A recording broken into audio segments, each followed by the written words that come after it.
are now the modicum of professionalism. It is now, I like it duly noted, it is now 11 o'clock exactly, and we're online. Talking everything New York football fucking Giants. Oh, Joe Schoen. Joe Schoen was out there yesterday. He was pontificating about the shit that Giants are going to do and how they don't really need to take quarterback. They're in a position right now where they really don't have to take a quarterback. Oh, dear Lord. I mean, you kind of think that you're in a position here with Joe Schoen, with this entire team, with this organization, that you would think that, what's up, Patrick? You would think you would play long ball.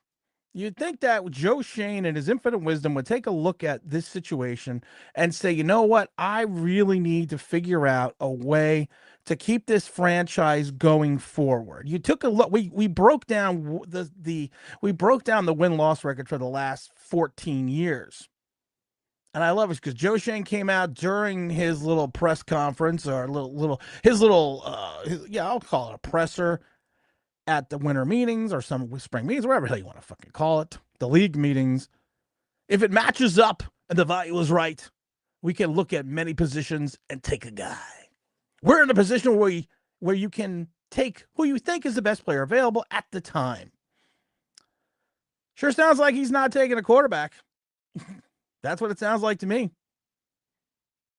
He also says, yeah, if you're talking about where we're picking, you like the guy to be able to be our franchise quarterback that you take who can win. When we're winning the NFC East every year, the ultimate goal is to win a Super Bowl if you're taking a guy that high, so you have to be able to check all those boxes. The Giants are also talking about still working out Jackson Dart a lot.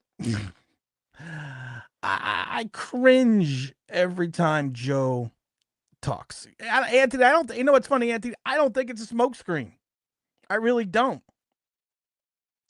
I kept telling people, you don't go out and sign Jameis Winston. You don't go out and bring in Russell Wilson if you're going to have your number 3 overall pick in the draft sit an entire season. It makes zero fucking sense. And now listen, the things that the Giants do a lot of times don't make fucking sense, but this would literally make zero fucking sense. None whatsoever. I loved it yesterday. It was Bob Papa does a radio show on the NFL Network, Moving the Chains, I think it's called. And he had Logan Ryan on, former New England Patriot, former New York Giant.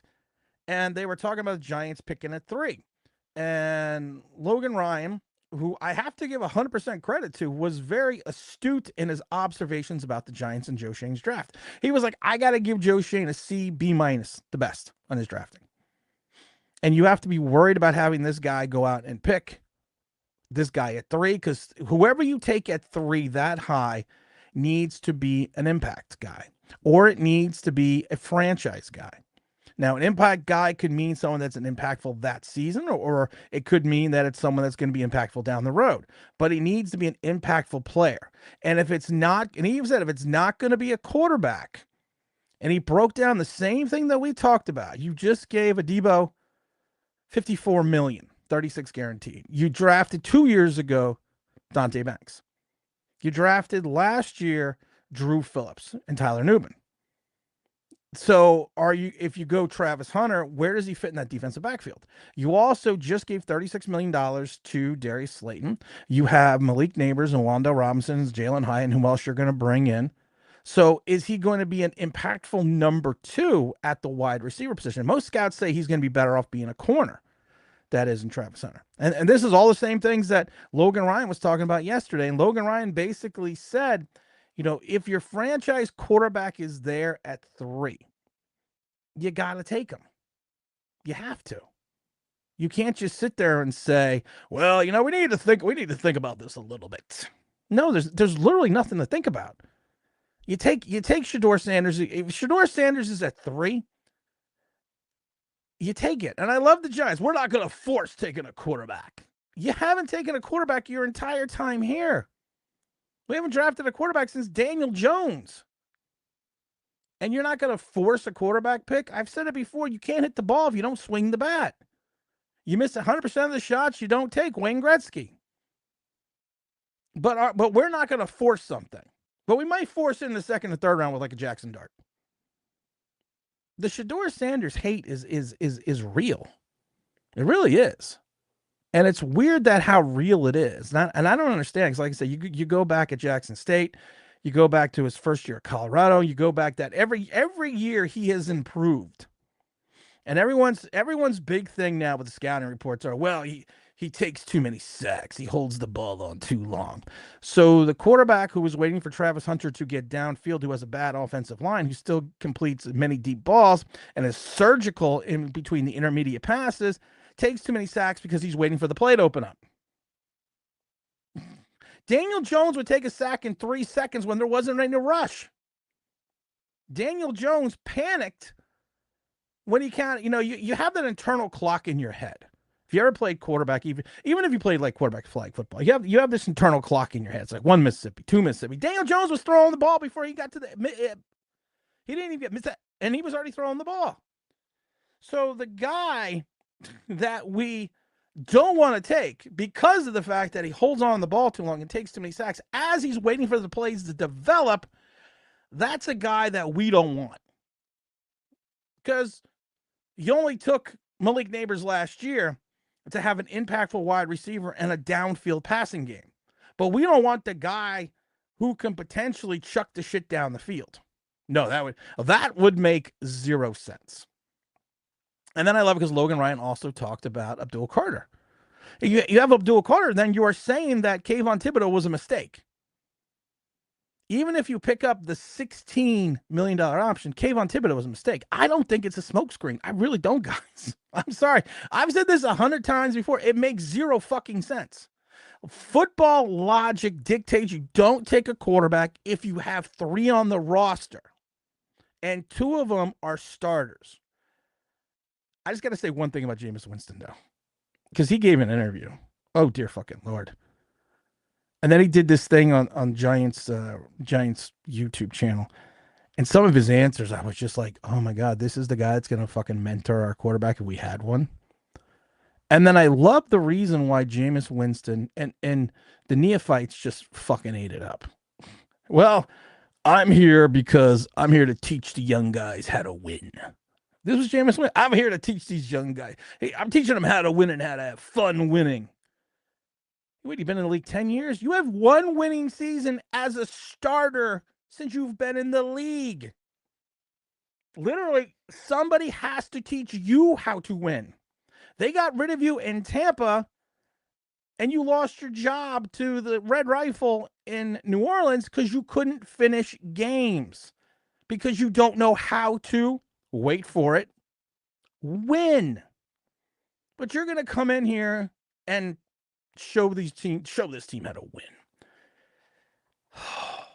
Sometimes you got to take a breath. Sometimes you got to inhale and exhale and just get it in and out. Sometimes. Sorry, that's what she said. You just got to get it. You got to get it out of your system because I see this stupidity, and I laugh. Russell Wilson hasn't been able to win either. Russell Wilson went 2-6 in Pittsburgh in his last 8 games. Russell Wilson hasn't been good in 5 years. Namaste. And then, like I said, Logan Ryan brought up Abdul Carter. Abdul Carter is still rehabbing from shoulder surgery and potentially a stress fracture in his foot. Someone's texting me here. Hold on. It's the yard guys here.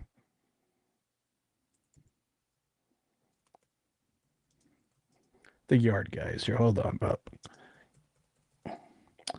All right, I got to take you. But Abdul Carter. And I love it because the other thing was Logan Ryan was saying was, and I love it because we all know Bob Pop is the biggest fucking homer outside of Chat Sports. Biggest fucking homer there is. And you get paid by like I said, if I got paid by the Giants, I'd be a homer too. That's why I don't get paid by the Giants. But literally, anything that Logan Ryan would say that was derogatory about the Giants, Bob Papa would stop there and be like, yeah, well, I could also see that.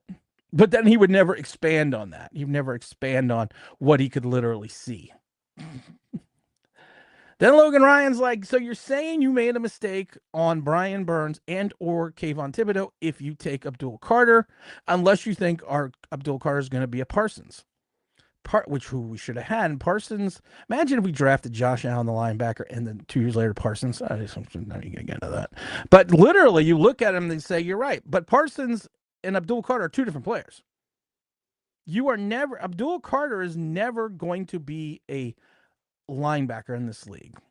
He was a minimal off the ball linebacker for 2 years at Penn State before he came around and they figured out I'm going to use his quickness on the line.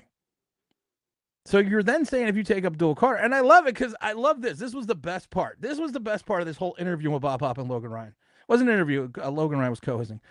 Bob Papa goes, well, we take Abdul Carter. We could set up certain packages for him, to be that pass rush, because, you win with the pass rush. We could design certain packages for him. And Logan Ryan stopped and said, listen, you take a guy at 3, you can't just be building packages for this kid. He's got to be playing 100% of the snaps. You can't just build packages for your 3rd overall pick. The Giants are so screwed at 3. Because, like I said, this is a short draft. And I don't mean it in regards to the number of rounds. I mean it in regards to how much talent there is. Maybe there are 12 top picks that will be impactful this year. It's not just coming from me. Everyone says that this draft is maybe 12 impactful guys, then some starters, and then roster backups and roster fillers. There's really no not like last year. Last year that first round was spectacular. And you have this. This happens. It comes in cycles and drafts. And it just happens to be we're picking 3. And I hate to talk about my USF guy, but Jameis Winston has the arm talent in the world, can make every throw in the bank. Just don't ask him to read a book. Like I said, it's the Nuke Lelouch. He's got $1 million arm and a 5-cent head. You watch that interview with Jameis Winston. Not the one that he gave at the press conference, the one he gave afterwards when he answered all the questions. And you were just like, oh, dear Lord. This is our quarterback. And I love it because I just love the fact that he goes, well, you know what? I really wanted to come here because I just want to teach these young guys how to win. Had nothing to do with the fact that no one gave you a fucking contract 4 weeks into free agency. That you had no offers on the table. It goes back to the Paris Campbell scenario. I love Paris Campbell because Paris Campbell was so honest. Paris Campbell sat there and said, I came to the Giants because they were the only ones who offer me a contract. That was just blatant freaking honesty.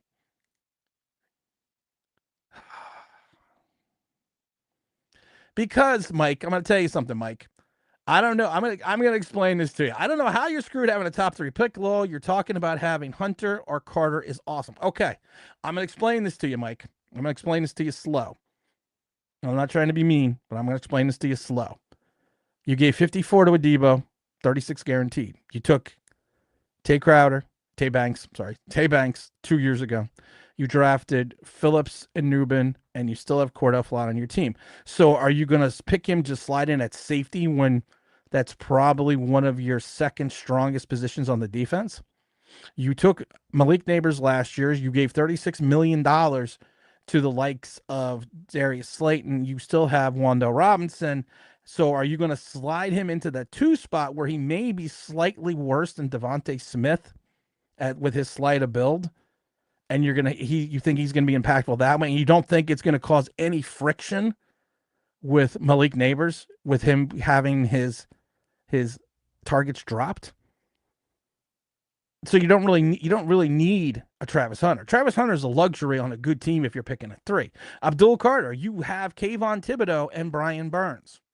If you pick up Kayvon Thibodeau's $16 million option, you have the $25 million for Brian Burns, and you still have Dexter Lawrence, and then you're going to take Abdul Carter, who can't play linebacker, and is still rehabbing a shoulder and a foot. So you could potentially have $50-60 million tied up into your defensive line with 3 guys that are the exact same. Yeah, you're screwed at 3. Unless you reach for a player that you probably could get at 7 or 8 or 9 or 10. Yeah, The two big guys that people want, positionally, honestly, you don't need. Unless you think Banks is a failure, unless you're writing off Kayvon Thibodeau. It does, yeah. The football gods need to drop Shedeur Sanders down to 3 so the Giants don't make a mistake. Let's give them something to talk about. Let's start out here in the chat here. Jay Sports Carter says, hey, dropping in Tim early. Let's see here. Big Greg says, Shane is to draft a quarterback that had the schedule. They're not winning many games. He also needs to upgrade the quarterback room. That was our biggest weakness. Plus, it doesn't reveal our hand come draft time. Get right. Hit that like button. Get Big T over 100. Thank you, my friend. Greg also says 5 p.m. on the dot. See, I was 5 p.m., man. Yeah, look, my watch says it was 11 o'clock. Professionalism. Professionalism at its finest. Patrick said, hit that live stream, hit that like on the way out. The Dark Friend says, I hope he meant not taking 1 at 3. He's not, I don't think he's going to take one until later in the draft. Mr. Taz, Joe is going to draft a running back at 3 to placate the fans over Saquon, calling my shot. I love the kid out of, what's his name? Out of Ohio, Boise State. I love that kid. I think that kid is awesome. I just can't take him at 3. Can't take another golden jacket running back at 2 or 3. But like Logan Ryan said, you're taking a guy at 3, he's got to be impactful. So you don't know where you would play Travis Hunter. And you would have to design packages for Abdul Carter because you have Brian Burns and Kayvon Thibodeau. They're all 3 are almost identical players. You can't run a NASCAR like the Giants did back in Super Bowl days. Because you're running the NASCAR with 3 undersized defensive ends who neither one of them plays to run well. So you can't. So, could be a smokescreen. They don't get... Yeah, it's no smokescreen. Joe Shane is not a smokescreen. Let's see. I don't think they'll draft a quarterback in the first round, but I'm sure for in the second. I really don't know who's second round worthy. Jackson Dart to me just doesn't do anything. Doesn't move. I watched the pro day, and Jalen Milroe had a better pro day. I guarantee you, Shedeur Sanders has a better pro day. And like I said, if you watch the training videos, and I was not even a Shedeur Sanders fan coming into the season. Not that I thought he would be the second best quarterback, but in the league last year in college football, but I was never a big fan. But if you watch the difference between the way Shedeur Sanders and Jackson Dart's throws. Talked about it before. Shedeur Sanders was running some drills for his pro day to get ready for his pro day, which I think is either on the 4th or the 6th. The kid rolled. He took the snap. Dropped back, moved over to the left a little bit, was about on the 25-yard line, and then dropped a dime in the air to like the other 20 on a diagonal throw. And it was effortless. There was no effort in that throw. I don't see that in Jackson Dart. We've said this before. Jackson Dart comes out last year. He's either a 7th-round pick. It doesn't get drafted. This year, due to lack of options, people will make a mistake to reach for Jackson Dart. Greg says, I would love to play poker with Joe Shane. So would I. But Mr. Bruce says it only makes sense for Joe to do what doesn't make sense. You nailed it there. Danny Duds Go says, I'm happy we have a quarterback with confidence and personality after all these years of boring DJ. Confidence and personality is great when you don't throw 30 interceptions a year. Interceptions are drive killers. Interceptions are career killers. Interceptions got him kicked out of Tampa and then had Tampa winning the Super Bowl the next year. Jameis Winston will be fun. Jameis Winston also wore out his welcome in Tampa and with the Saints. Russell Wilson wore out his welcome in Seattle and in Denver, and it looks like Pittsburgh. And these are our 2 guys. And Joe Shane saying, we're not going to reach for a quarterback at 3. So if Shedeur Sanders is there at 3, is that a reach? Sanders is not a top 3 pick, let alone top 10. You take Carter or Hunter. How, Mike, explain to me this. How is Abdul Carter a top 3 pick?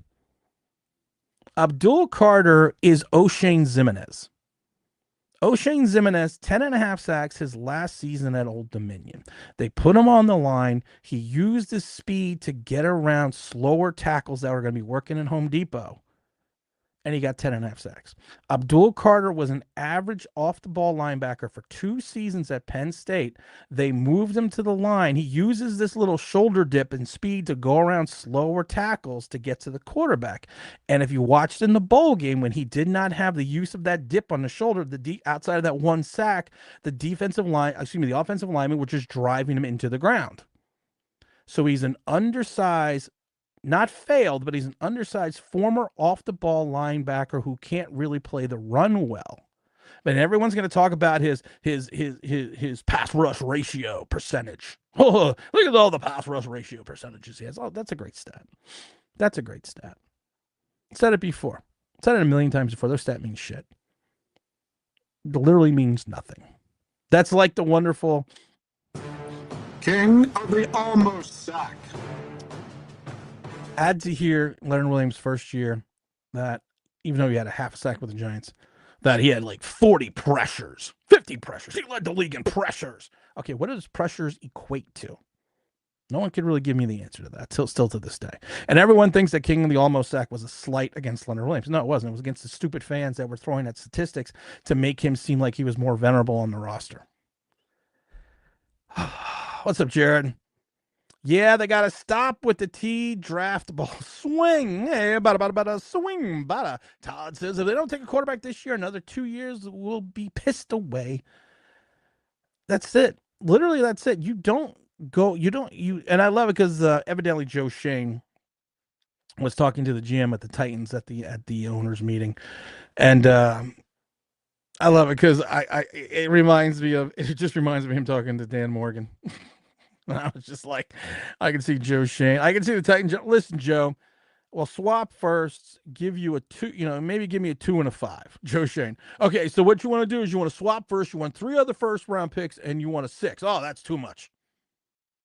It's like, Joe, were you in the same fucking conversation? Charles Barkley says you can foul it off if the pitcher throws it at your bat.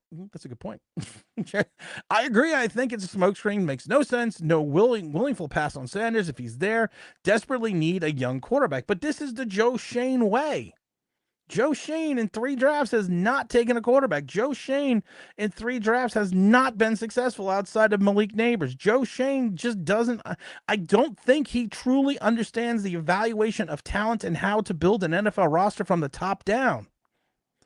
Greg says Shador was calling hike and basically running for his life. His player comp is Joe Burrows. They are very similar attributes. Actually, I can see it. I can see a Joe Burrows comparison. Todd says seriously, you can't take Carter if you can't.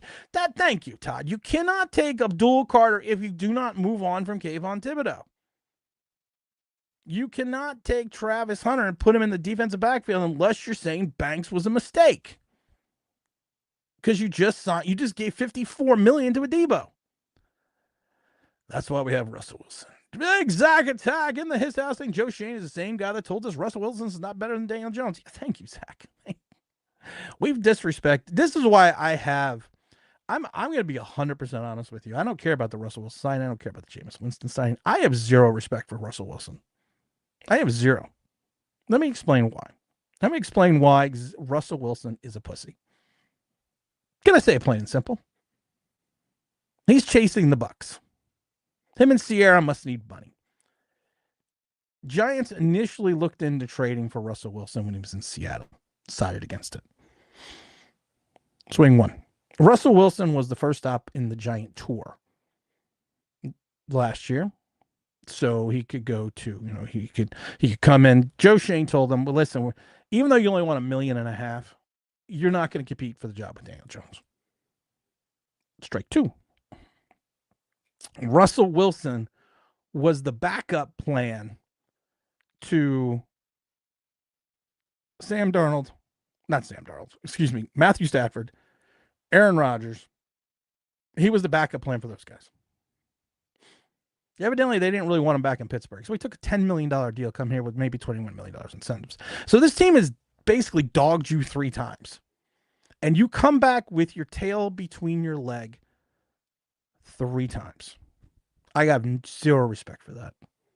Jameis Winston basically got nothing. I had more respect for Jameis Winston coming here because he had no other options. I got no other. I got no place to go. At least, and he came here. And it's still a quarterback room upgrade. I don't even think it's an upgrade. Honestly, is it better than Daniel Jones and Drew Lock? I'm not sure. I'm not 100% sure. And he just got a 1-year patch. Dude is 36, not 30. Thank you, Todd. Joe Shane says that it's the same guy who told Russell Wilson he's not better than Daniel Jones. Look at that. We got a 2 for 2 from Zach. Let's see here. This is all a product of hitching their wagon to Jones a few years back. That's exactly what it is. That's all it is. That's all it is. And you know what OG not get? If Sierra made him do it, I've always said it before. Lala wanted Mello to go to New York. And we saw that worked out for both of them. This is all the byproduct of. And I've said this the day they signed that fucking contract, and everyone hated from not everyone, but a lot of people hated me because I said this is going to set the team back 5 years. Because I'm always wrong, but this is going to set the team back. I said this, I literally the day the ink dried, said this is going to set the Giants back 5 years. And you literally hooked your wagon up to Daniel Jones. You took the job under the mindset you were going to make Daniel Jones an NFL quarterback. And for some godly unknown reason, 3,000 yards and 15 touchdowns to Giant fans is an all-pro season. To me, that's an average rookie. Look at C.J. Stroud's rookie year, then get back to me. Talking Giants broke up. Thoughts? I don't know. I don't have any fucking thoughts. I didn't even know they were still together. I love when people ask me about content creators. I don't know. Is it an April Fool's joke, or do they actually break up? I mean, I don't know, because it is April 1st. Everything that Joe Shanes does to me seems like it's April 1st. I got no opinion on it. I think both of them are idiots. I think their film study is rudimentary at best. We actually broke down one of the things that they said in one of their films. It was almost like, listen, when you go back to pass block, you got to block the guy in front of you. It's like, oh, okay. If he runs a route, he's got to get open. Oh, okay. So I don't know. They broke up. I wish every other former Giant. Who's texting me now? I wish them well. I got an eye doctor's appointment on Friday. I wish them well. I don't know if they broke up. I don't know. Someone will tell me. Greg says, hate to talk bad about my... Oh, we got that one. Mr. Robert says, Giant fans make me laugh because they act like Joe Shane is a great GM who keeps things secret. Yeah, we saw that on Tucker. We saw that on Hard Knocks. He's a great GM. Keeps seeing almost every draft people who said he's going to the draft. Joe Shane is predictable because whatever you hear, believe whatever you hear. I don't know. I believe Joe Shane is predictable as well. Greg says there is really some good players in this draft. There is 12 really astute, great, talented players in this draft. I'm not the one that said it, Greg. ESPN said it. NFL Network said it. So many talking heads have said it. But after that, this is not one of those drafts. This is not a talent-laden draft like last year. Since KT is a bust, Carter would be needed to take his spot and play almost every snap. That's not a package situation. That's not.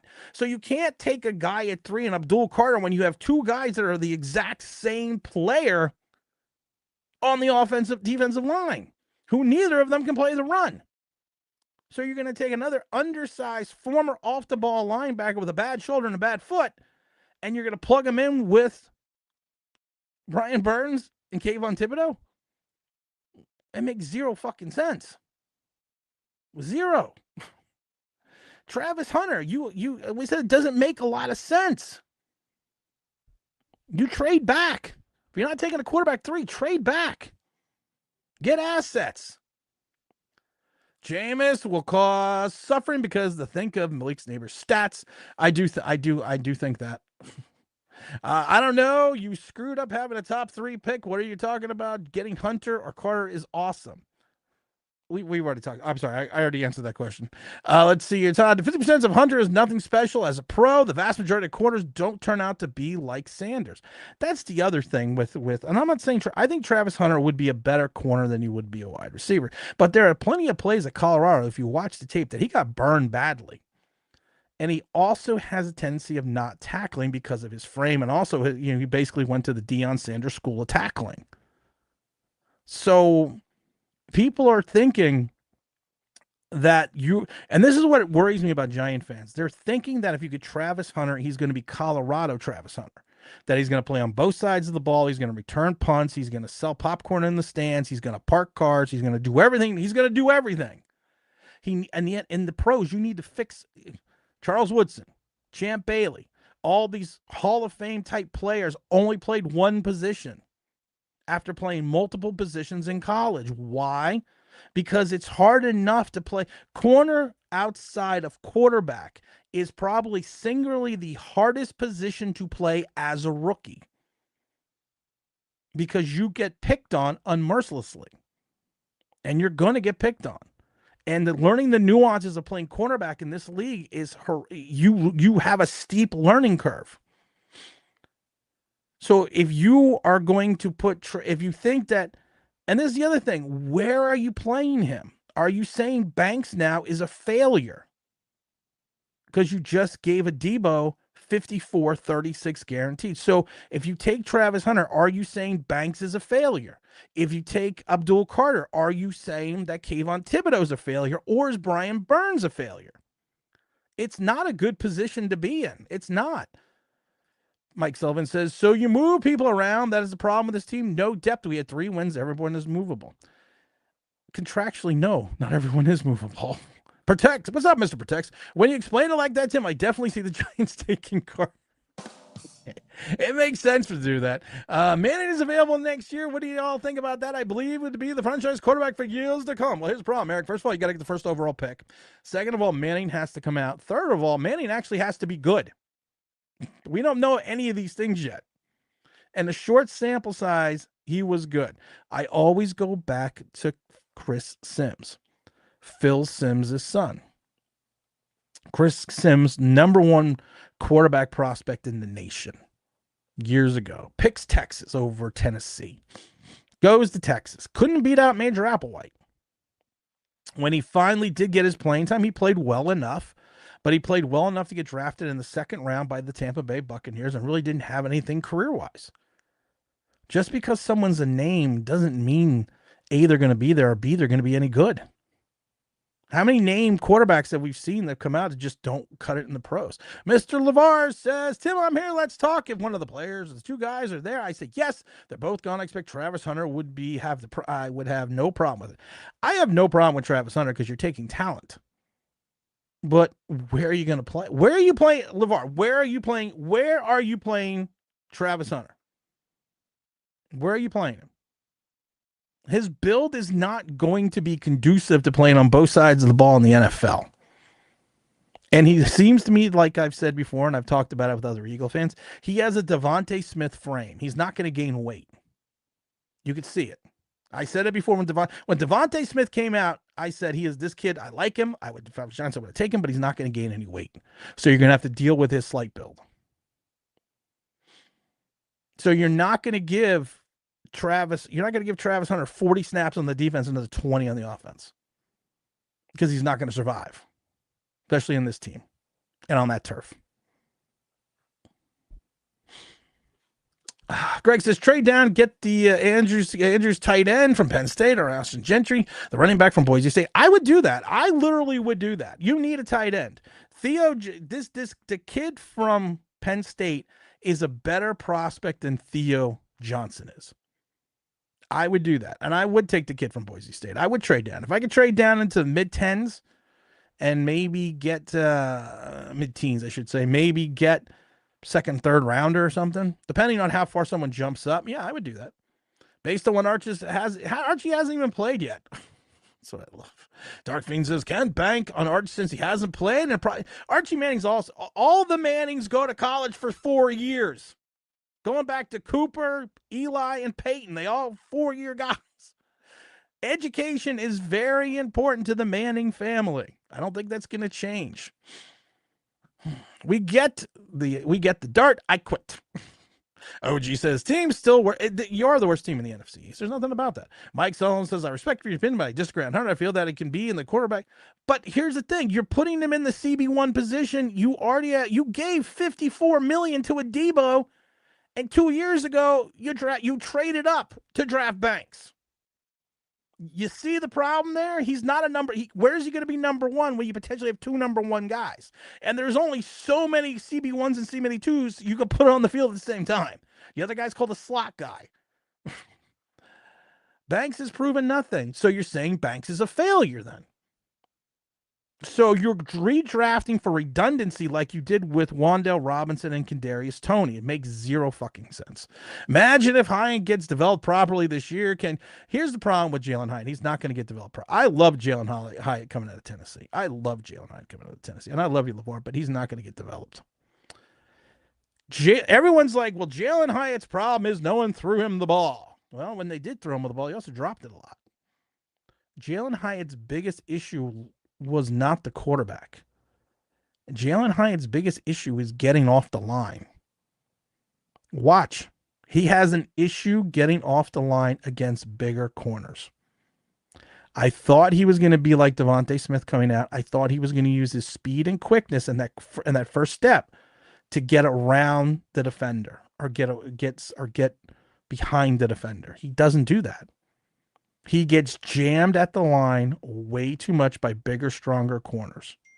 And that's a problem with your slide of build. What is this guy saying now?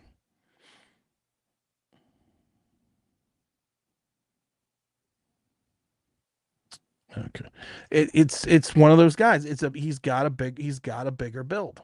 He needs to be, and like I said, he's got to build up his upper body and figure it out. That's the problem with Jalen Hyatt. Big Frank, what's up? Hey, Tim, God bless. What is Shane up to now? Shane is basically saying they're not going to reach for a quarterback at 3. We're not going to reach. We're pretty solid in the quarterback room right now. Oh, dear Lord. Joe Shane draft and free agents like he's playing Madden, shaking my head. Decision making sucks, and he never gets a GM job again. I don't see it. I don't see him getting another GM job after this. I really don't.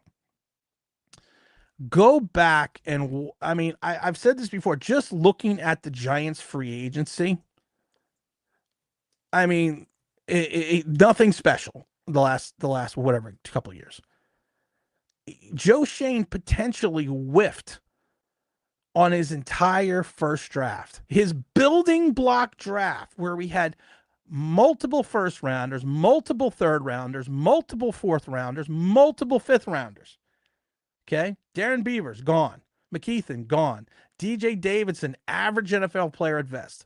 McFadden, never saw a tackle he couldn't miss. Dane Belton, I don't even know why the fuck Dane Belton's still on this fucking team. Daniel Bellinger should be gone. Cordell Flott, I think, should be gone. Joshua Zuda showed nothing. Wan'Dale Robinson is he gets 100 targets and 700 yards.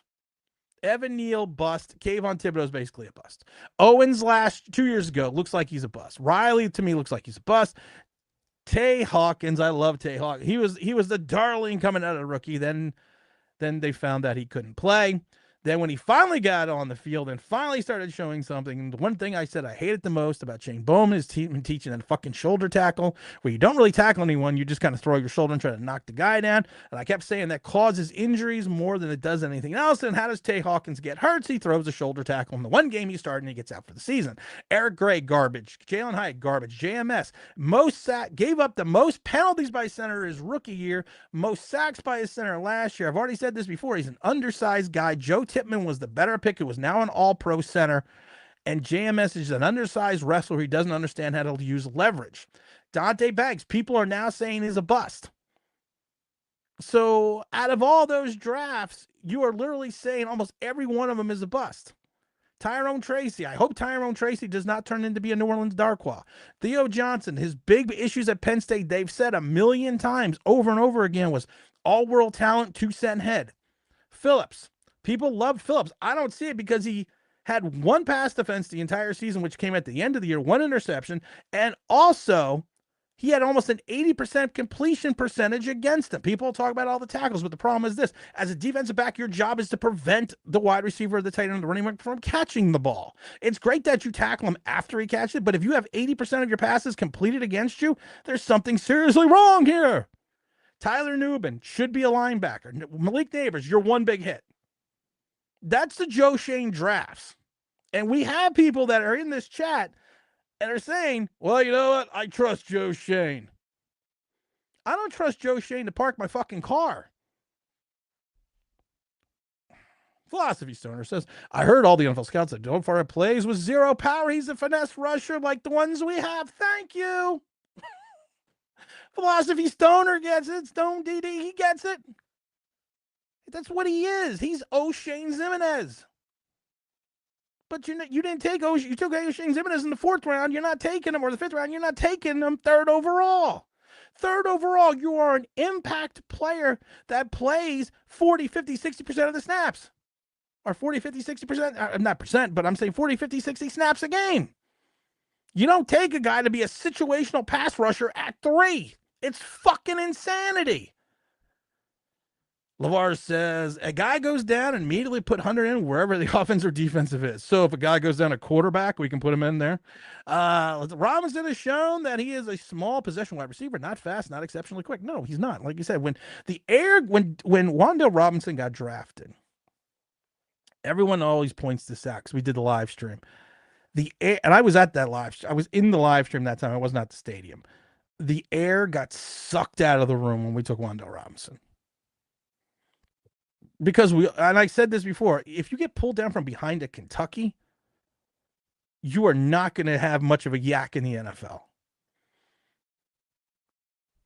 I'm just going to say it. And you can go back and watch the stream. We all said it. Johnny Rico says, I think Sanders ends up with the Browns. Their quarterback situation is worse than ours. I actually think the Browns pass on Sanders. I think they either trade out or they pass on Sanders. I really do. Because I think situationally, to them, you still have that Deshaun Watson issue hanging over your head. You got that cap issue still hanging over your head. You are probably a year away from doing anything. And I think if you look at you want to put Abdul Carter somewhere, put him on with the Browns. Team him up with Myles Garrett. Myles Garrett can play the run, he can play the pass, and you can use Abdul Carter in that pass rushing situation. I'm not opposed to selling to pick 3 for 2 extra 3rd rounds if the quarterbacks are gone. Here's my problem. I am worried that if we do this and we just went over Joe Schoen's track record at the draft. You're going to give him more draft picks to fuck up? Can we lock Joe Schoen in the basement and let Brandon Brown draft the picks? I still say it. Take a 3rd round pick, send it over to Philly, and say, hey, Howie, could you please draft our first 2 picks? I would be eternally grateful if you could do that. Tim, please. Peace, Tim. Hope all is well. Okay, Kevin, everything's good. Johnny Rico says, do you think Carter is better than the Ghost Brothers? Oh, hell yeah. No, I don't think he's better than the Ghost Brothers. I do not think Abdul Carter is better than the Ghost Brothers. I think they're almost identical. I think you would have 3 identical players all playing at the same position who that, like I said, if I saw all, you could even add them.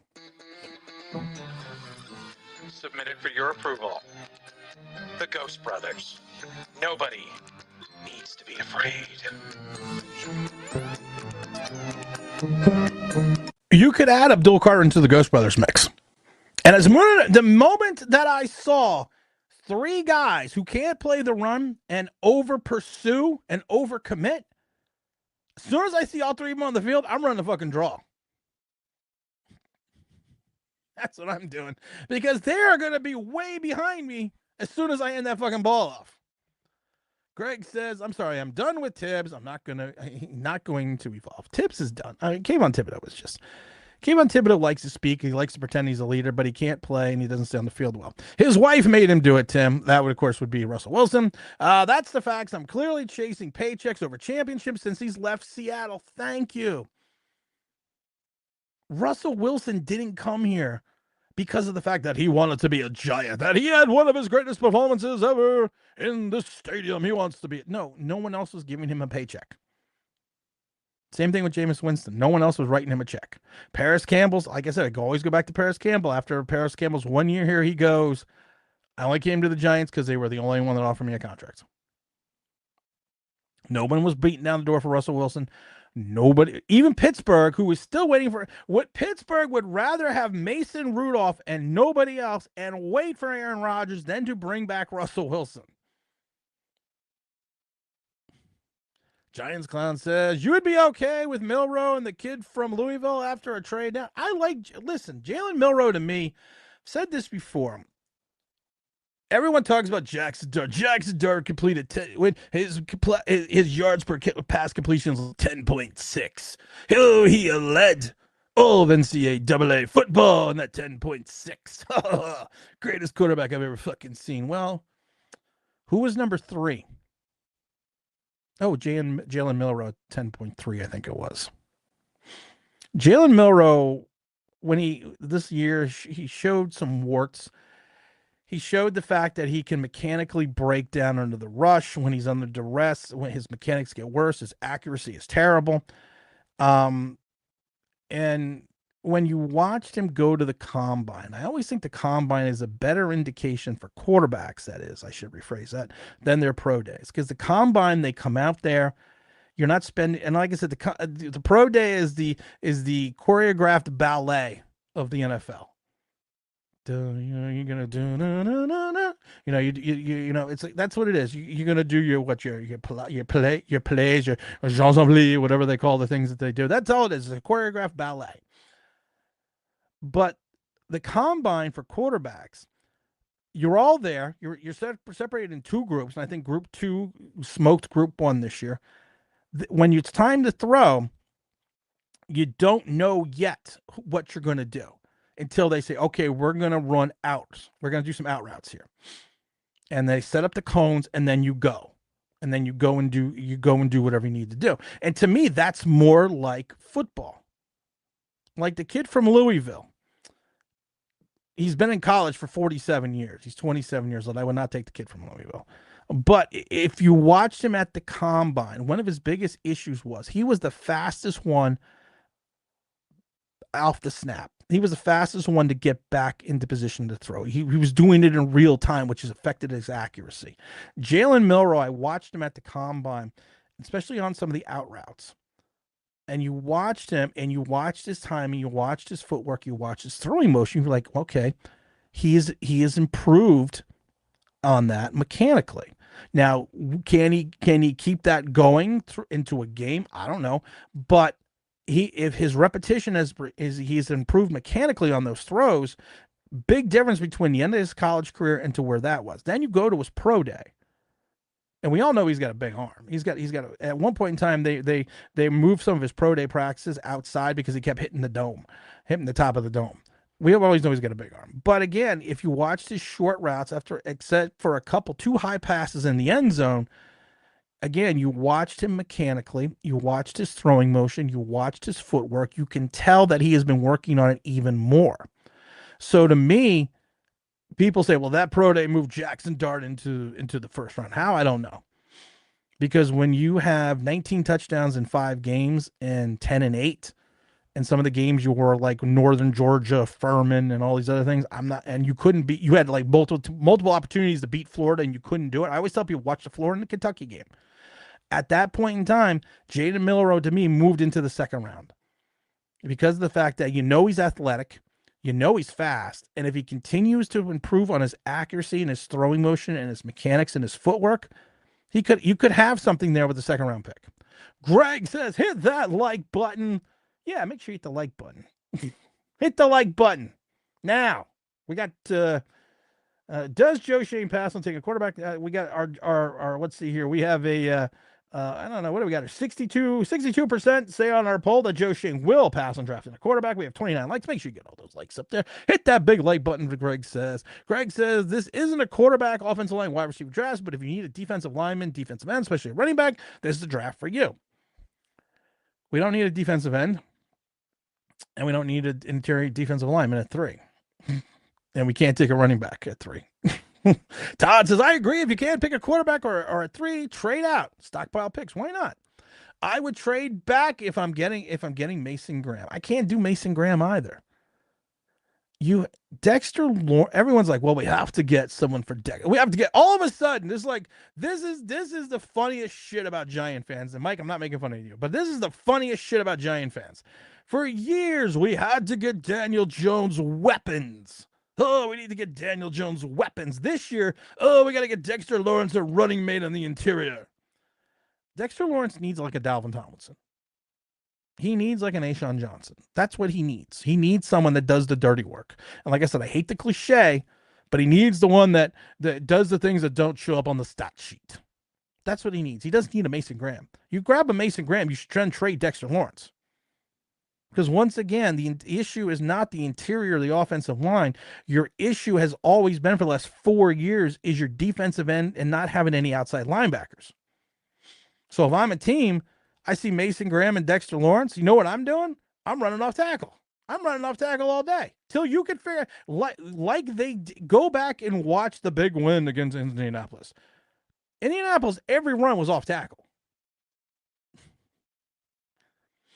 Don't want Hunter. Never been a fan. Swiss Army type players. Well, I don't think he's what's his name? I don't think he's Isaiah Simmons. Johnny Rico said the Giants trade back. New York media is going to roast Joe Shane and Mara live for passing and blue chip prospects like Hunter or Carter, despite it being the best move. It would be the best move. Literally, you are right. That would be the best move. To trade back would literally be the best move if you're not taking a quarterback at 3. 100%. And it's because of the fact that if you take a look at this from an actual operational perspective of this team, if you're actually looking at it from that regards, it makes sense to move back. Oh, now I gotta get a feedback. It makes sense to move back. It literally does. But you're right, we won't do it. Sierra just caused an issue in Pittsburgh, and she wanted to cross access to Wilson all the time, and she had Wilson. Wilson is whipped. That is Russell Wilson. Let's be honest. Russell. I love it because he calls himself Danger. I'm Danger. There is nothing dangerous about Russell Wilson. And for the love of God. Stupid giant Twitter posts. Do not post career highlights of Russell Wilson in year 1 when I see Will Wolfolk on the tape. Don't post rookie Russell Wilson and say this is what the Giants are getting. Just throwing that out there. Johnny Rico says, I think Arch Manning stays at school and finishes his degree. He and his family doesn't need the money and he has time. All the Mannings do it. Education is very important for Archie Sr. and Mrs. Manning. Very important to them. Muy importante. He's not coming out. Shane is going to trade back and take Dart. You know what? Zach Pasquale is going to help if all you need is a special teamer. Because he ain't going to help much where he's not going to help anywhere else. If Joe Shane traded, I'm going to get back to this one real quick. If Joe Shane traded back and took Jackson Dart, I probably wouldn't be upset. If you took him in the 2nd or 3rd round, I'm not upset. You take Jackson Dart anywhere in that 1st round, and like I said, a lack of options does not mean the player is good. And that's what Jackson Dart is. Jackson Dart didn't come out last year because Jackson Dart probably wouldn't have gotten drafted.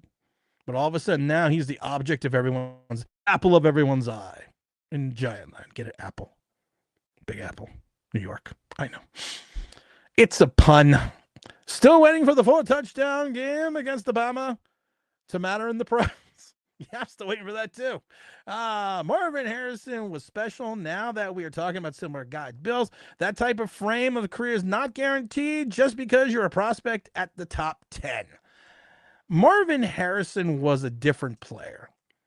Marvin Harrison Sr. was a guy that people talk about Marvin Harrison and what Marvin Harrison's built was. Marvin Harrison, was about 185 pounds. He was a guy that played 13 seasons, but he was also a guy that was a little bit over 6 feet. He was a guy that understood football, understood the tendency of how to get off the line, how to use his speed, how to use his quickness, how to use his hands, how to disengage from the DB. That's more than just having the size issue. Jalen Hyatt doesn't get that. Hey, Tim, we don't use Hyatt like we use Deshaun Jackson because they're not the same player. Deshaun Jackson was special. Jalen Hyatt's not special. We've seen Jalen Hyatt for 2 years now, and I love how people think in year 3 he all of a sudden is going to be something he wasn't in year 1 or 2. But don't worry. Stupid giant Twitter post. I saw another giant Twitter post with Jalen Hyatt. You can find it on my X place at Online Big Blue 1. Jalen Hyatt's going to be good this year because he added weight. Did we not learn any of this about Daniel Jones? Someone needs to track down Joe Schoen, eat his PB&Js, and make decisions. Sugar rush influence or sugar crash. Coach Keel says Harder or Cunner makes no sense for the Giants. Thank you. I don't need to read anymore. What they need is offense. They have 2 players on offense currently that are worth 2 anything. 2. What you're going to do? Cannot pass on Sanders at 3. Thank you. They're not. It doesn't make sense. Greg says cornerbacks, just like wide receivers who can't catch, put Hunter's flips on the script. He's elite at corner because he knows every trick in the wide receiver's bag. He's basically guarding himself. That's why a lot of people liked. I said this before. I jokingly said I like Travis Hunter because he can either be catching passes from. I'm not going to get into it again. Banks, not a bust, needs a man defensive scheme. He does. But here's the problem. Shane Bowen's not going away. Banks fit. And also we had a lot of poor safety play. Again, everyone wants to give all these props to Tyler Newman. We had a lot of poor safety play. That's why Tyler Newman's got to become a linebacker. Tate Banks did not have over-the-top safety help. So let's just say it. Hit that like button, says OG, says the OG. We also had Mr. Taz come out and say, but Joe Schoen is such a genius, Tim. Give him time and an extension. You know we're going to give Joe Schoen an extension. You know it. The Duck Fiend says, I could draft better than ESPN's draft board for Joe Schoen. Misha says, hey, Tim, I'm glad you're going live. Well, I got to go live. Honestly, it's because I'm lazy. People are like, you stop doing daily videos. Well, there's not a lot really to talk about. There's only so much you can talk about till the draft and everything else because the Giants just do the giant things, and live streams are a great way to get this is why I'm lazy. Giant streams are a great way to get shorts and content, and the podcast puts it all together real easy. So I'd rather go live and just kind of be lazy. Let's see here. The Giants, what's Frank say? Why can't the current administration look back at the tape on Strahan, OC Humanure, Justin Tuck, Jason Pierre-Paul to understand better what they need out of the pass rusher? Because that would be smart. Todd says, I'll say this, Seahorn was a wide receiver converted to corner, and he caught the ball well. Again, Jason Seahorn is the unicorn. Where's the first round pick? Daniel Jones or DeAndre Baker? Cedric Jones. And like I said, I only go with Cedric Jones because I think we took him 5th overall. And it wasn't until the end of training camp did we figure out that he had been blind in one eye since birth. Not sure how you missed that in the physical. I can see him now. Okay, read the bottom line for me, Cedric. Made in China. Now do it with the other eye. Buick, flower, horse. Okay, he's good. I saw a mock draft where we trade the number 34 pick and the 65th pick and the future second rounder for Travis Hunter at 3rd, and we have the 18th pick due to trade back. Do not, no. That's no, no. The Jets will pick Sanders. Well, I don't think they can. They'll have to trade up there. B. Will says we are a product of a bad GMs. We are. Jerry Reese, I think, was a competent GM. Jerry Reese ran a lot of the drafts under Ernie Accorsi outside of the Eli Manning pick. But then he kind of lost his way. Gettleman was just garbage, even though Shane gets a lot of credit for re-signing Gettleman players, which I always thought was really interesting. And And outside of Neighbors, Shane hasn't found anyone. And did you really find Malik Neighbors? Todd Taylor says Jones and Baker never cost anywhere close to what Jones did and has. You're right. Abdul Carter is a monster. Yeah, but I need a football player. I don't need a monster. I need a football player, Greg. You know this. Well, Joey G, always here to enjoy the show. Scared for this draft. I am petrified for this draft. I am like, I'm gonna be at the draft party. It's already planned out. It's already done. I'm gonna be at the draft party in MetLife. So I will be there this year again. And it's nice though because we're gonna probably pick third, so I can just go and then be out of there by like 8:30 and be back at the bar by like 9. So it works out perfectly. But I am petrified for this draft. I am so overwhelmed. 3 yards in a cloud of dust. That's what it is, though. It's Billy 2-Yard Taylor. Go back and look up Giant history. Billy 2-Yard Taylor. Wan'Dale Robinson gets it. This is the thing that bothers me about Malik Neighbors. Brian Thomas Jr. with bad quarterback play. Trevor Lawrence had a horrific year, and he had Mac Jones. He had a yak, though, Brian Thomas Jr. Malik Neighbors to the last couple of games of the season didn't have a yak. And I don't know if it's and he should have a much larger yak. He didn't get over 9 yards of reception until like the second or to last game of the season. Wan'Dale Robinson is never going to be more than 3 yards in a cloud of dust. He'll break one every once in a while, but it's going to take him 100 targets. Hate to even ask, but what are the odds of Joe Shane's trades down from 3? 50-50? Honestly, I say that if I'm Joe Shane, I trade down. But I would probably say it's less than. I don't think he trades down. How many Sanders will end up in Vegas? How will Sanders end up in Vegas? Book it. I think he might end up in Vegas. I'm scared he's gonna. I was gonna say Greg right here. I'm scared he's gonna end up with the Cowboys. But then again, because of the fact that we watched Jackson Dart's pro day, if you took a look at Dak Prescott's training videos, Dak Prescott's the greatest quarterback that ever fucking lived. Let's see. We should draft Dylan Gabriel. No, happy April 1st. Oh my God, Dark Fiend, you had me. Fucking Dylan Gabriel had probably the outside of what's his name, Will Johnson, Will Howard. Excuse me. Dylan Gabriel probably had the worst combine outside of Will Howard.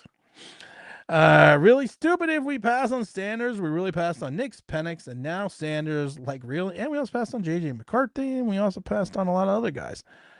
Yeah, we were stupid though. There's a defensive line towel deep in the 4th round, and we still need one then that we have, but the option is Shane doesn't screw it up. He will. We know he will. Mr. Taz says, hey, Tim, put some respect on Furman's name. It is the leading liberal arts college in the South. Listen, Mr. Taz, I don't mind that you steal my shit. That's my line. I always jokingly tell people because and actually I don't even know if it's a joke now, because of the new rules with the portal and the NIL deals, and they now changed that JUCO does not count as eligibility, count against eligibility anymore. I have 2 years of eligibility left. I'm thinking of going to Furman. I'm thinking of getting an NIL deal. 50 plus years old, and I'm going to go to Furman. I think I could do it. I think it would be a great story. Online Big Blue, starting safety, Furman. Almost 40 years, 30 plus years removed from college, comes out of retirement to go play at Furman. I'm hitting the portal, guys. I'm hitting the portal. Let's see here. Kelly says, Carter and Hunter don't make sense. Thank you. Oh, my God. We have so many fucking smart people here. They currently have 2 players on the offense worth anything. Cannot pass with Sanders if they're there. If not, maybe an O-line. Why not trade down? We got so many fucking smart people coming in today. It's amazing. If we nail this draft, we leave it with a new quarterback, rotational center, linebacker in charge of change of pace, running back, solid tight end, and boy, I love you, man. You got a lot of hopes there. Mr. Alvarez has also thanked Joe Shane for cap management. Thomas and Lawrence contracts came due. Oh my God. We've talked about the fact that he did not stagger these contracts. It makes zero fucking sense. Dexter might not be much longer, and we still have Graham and no running mate. You're right. No Mason Graham. He's going to Jacksonville. King Supreme says another year with the team doesn't matter. Thank God for Red Zone. I really like that. I've always liked NFL Sunday Ticket, but I think YouTube does a much better job with it because I'm like I said, I'm in Pennsylvania, so I'm stuck watching all the fucking Eagles and Steeler games. So and Penn State but the NFL Sunday Ticket is on YouTube now. It's actually fucking awesome. So Noah to Graham trade back best player available, then draft Milton in the second round. Fans and he needs a year to sit, can sit behind Wilson and learn. You're right. If you're looking for a guy to put in the third chair, if you watch Star Trek, and I'm probably going to screw this up because I don't watch Star Trek. But I assume, like in a ship, you got the captain's chair. You got Kirk in the captain's chair. Then you got Spock in the other chair. So if something happens to Kirk, Spock becomes the captain.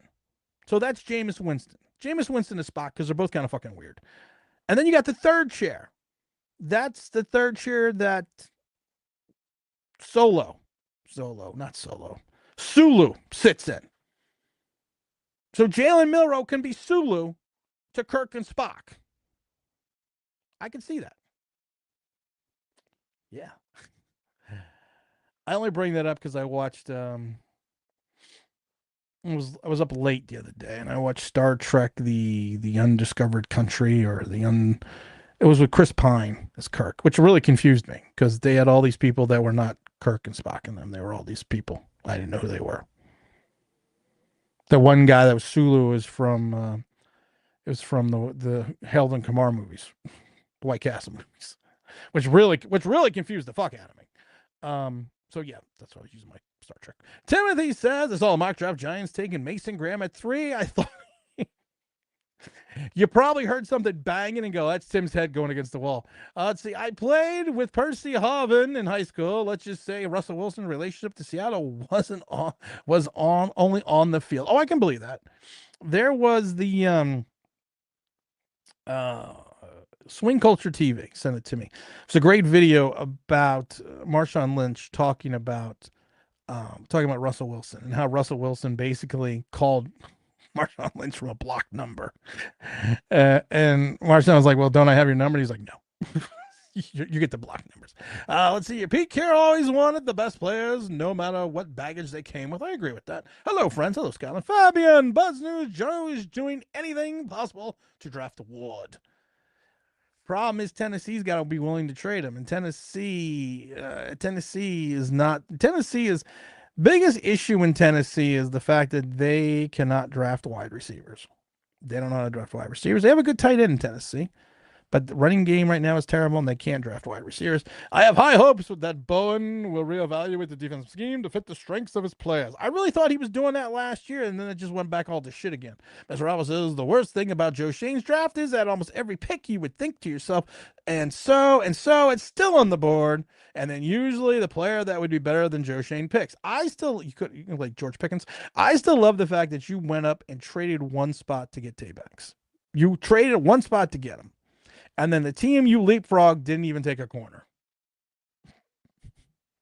That's Joe Shane's processing skills because he's always the smartest guy. He's always the smartest guy in the room because we all know you really can't screw up 5 and 7.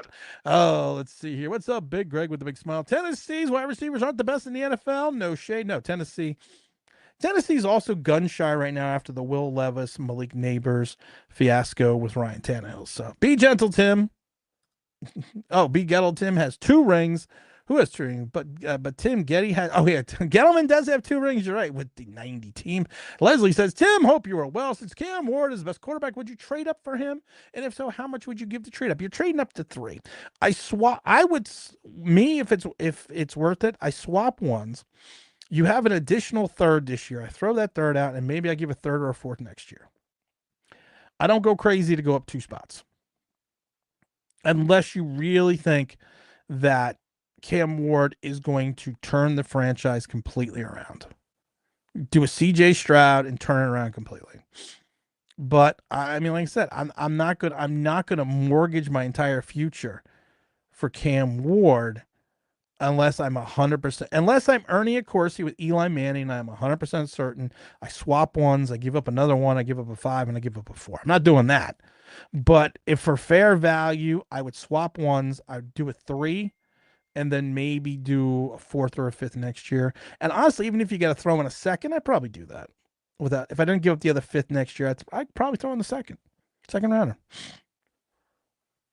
If he's your guy, get your guy. Cedric Jones. I love Cedric Jones. I'm just he was blind in one eye. Let's see here. Fabian says that's not the problem. That's the problem. Joe ain't a smart GM.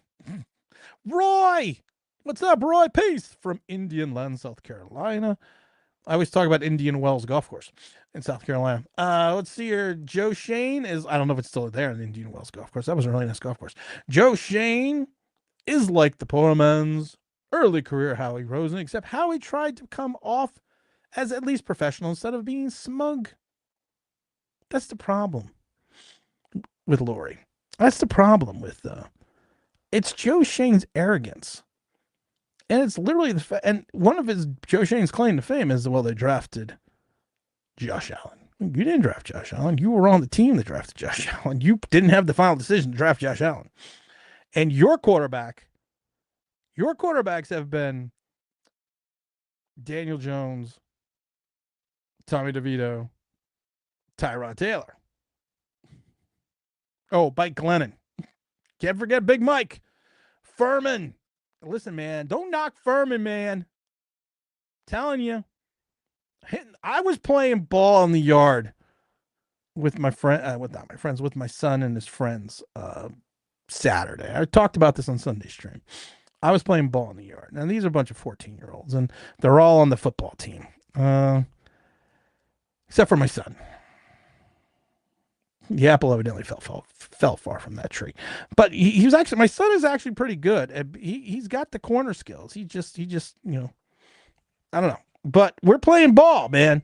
And I'm sitting there, and I'm making some throws. I'm doing my thing. And these kids are all leaning over, all doubled over in pain from fatigue. And then there's me just standing there like, come on, guys. I got you guys by like 40 years. And I'm still standing here. I'm ready to rock and roll. But inside, I was literally dying. And I told my wife, I am not gonna die here and give them the satisfaction to know that I'm dying. So that's what gave me the thought. I'm gonna hit the portal. I'm going to Furman. Picked Tade Banks and Joey Porter Jr. was still on the board. Yeah, I know. Brian Breaking what? Good morning, Judge James. I think the Giants will not pass on the quarterback, but Shane is probably going to pick Dart or Millero or McCord. I like Kyle McCord. Like I said before, I've tried to dislike Kyle. I have tried to dislike Kyle McCord. I really have. But I like Kyle McCord. Hit the like button, people. If you don't hit the like button, nothing bad's going to happen. But if you don't like it, I mean, I guess I won't be happy. But nothing bad's going to happen. Right? The like button. Let's see here. Wheaton Ford is Kenny G just worse hens? It's true. Mr. Tass says, I'm sold on Joe drafting a running back at 3. Probably wants the Giants to be desperate and try to show Barkley was a disposable piece and get the fans back in the stadium. Oh, no, Fabian says, Tommy D turning heads with his offseason workout. He's been considered to be compete for a number 1 quarterback position. Hung Dave says, hey, Tim, people are saying the draft class is one of the best running back classes in his years. Do you think Joe should pick or draft another running back or chase another spot that we truly need? We don't need a running back. We have Tyrone Tracy. Again, you take a running back, you're admitting that Tyrone Tracy is not your guy. Of course, you didn't sign a running back in free agency. Does anyone understand what the Giants really look like in that running back room outside of Tyrone Tracy? And honestly, you're not even sure if Tyrone Tracy is going to be as good as he was last year because now the league has film. The league understands his tendencies. The league knows how he likes to run. The league is literally could catch up to Tyrone Tracy. But if you take a look at the Giants quarterback room, running back room, what do they have? It's kind of scary. It's kind of scary to look at what they have under contract positionally. You have Dante Miller, Tyrone Tracy, Eric Gray, and Devin Singletary. The problem is with the Singletary is you can't get rid of a Singletary because he's a $7 million salary against a $7 million dead cap number. So you're not getting rid of Devin Singletary. You're not getting rid of Mona, but don't worry, you also have the turbo. You have the turbo motor that couldn't get started last year. It's like an old Saab. Looks nice, looks kind of weird, but it just doesn't run. We need a day two running back. Would hate to see Tracy regress in year two. I would hate to see Tyrone Tracy regress in year two as well. But the statistical odds are this: that Tyrone Tracy is probably going to take a step back. And I don't mean that in a bad way. I don't mean that he is just not going to be good. I'm just saying that the odds are not in his favor that he is going to be what he was. I like the kid. What's his name? I like Hampton. I think he's probably like the number 2 rated running back. Caleb Johnson, I like. Hampton's out of North Carolina. The kid out of North Carolina, 6 feet. I know he's like 6 feet. He's a little bit more of a running. He's more of a downhill runner also, but he does have. I think he ran like a 4.4. He's like 200 pounds, 6 feet. I see him being an impact type player, maybe a featured back. I see Caleb Johnson again, another big kid, 6 feet, 225 pounds. Not a big fan of Henderson out of Ohio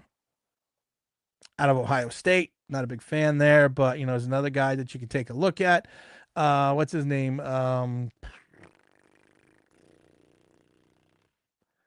Dylan Sampson out of Tennessee. Smaller back, fast as hell, but he's like 5'11", 180 pounds. So there are some guys you can grab. Like I said, I wouldn't be if you went with Hampton or Johnson or even no, I wouldn't go Henderson. But if you don't take the big kid out of Boise State, but if you go either Hampton or Johnson, second, third round, I'm fine with that. I'm fine with that because you need it. You need it though. That's what you need. Let's see here. GM will be fired if he doesn't draft the quarterback at 3. Let's see here. Asmi says, talking Giants, going through some changes. Their channel is pretty much finished now. Somebody talked about an hour ago. I forgot who it was. An hour ago asked me, someone brought up talking Giants. Now, I don't like I said, it's an April Fool's joke. I don't know. I don't fault talking Giants. Because I've said it before. I think both of them are morons.